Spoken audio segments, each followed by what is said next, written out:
ওমানের যে পরিস্থিতি, মনে হয় মানুষ বাঁচার কোনো উপায় নেই। যেহেতু গরম আজকে, অবস্থাটা একদম খারাপ। এই গরমের ভিতরে কাজ করাও আসলে অনেক টাফ ব্যাপার। তাও প্রবাস জীবন করতে হইতেছে।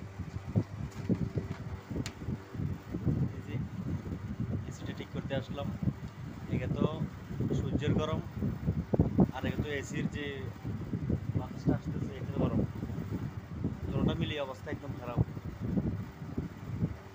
এমনি যদি 30 ডিগ্রি হয়ে থাকে, আর এসির হাওয়া আরো 30 ডিগ্রি, 60 ডিগ্রি গরম পড়ে মনে হয়। এত অবস্থা। আমরা আসছি এখন এই এসিটা ঠিক দেখার জন্য। আসছি এসিটা দেখার জন্য আসছি, এটা চলতেছে না। অনেকগুলো এসি এখানে। তারপরে এখানে আছে একটা এসি, এখানে আছে একটা গ্যাস লিক হইতেছে, গরম হইতেছে, এটা ঠান্ডা হইতেছে না, এটা গ্যাস লিক হয়ে গেছে। তো এখন ওগুলো ঠিক করার জন্য আসছি আমরা। কাজ করাটা অনেক সমস্যা।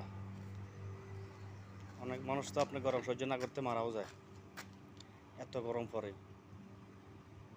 সূর্যের গরমে 30 ডিগ্রি পড়লে আর এমনি আরও 30 ডিগ্রি, এসির বাতাসে 30 ডিগ্রি, আরও 30-50 ডিগ্রির গরমের ভিতরে কাজ করা আসলে আসলে অনেক টাফ ব্যাপার।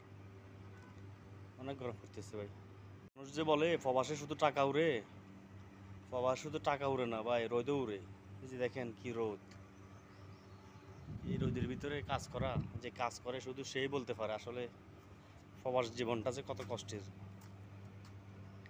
বেশি গরম পড়তেছে।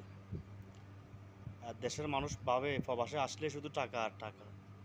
টাকা যে কীভাবে রুজি করতে করে একজন প্রবাসী ছাড়া কেউ জানে না ভাই। আসলে কি বলবো আর, বলার কিছুই নেই, এত গরম পড়তেছে।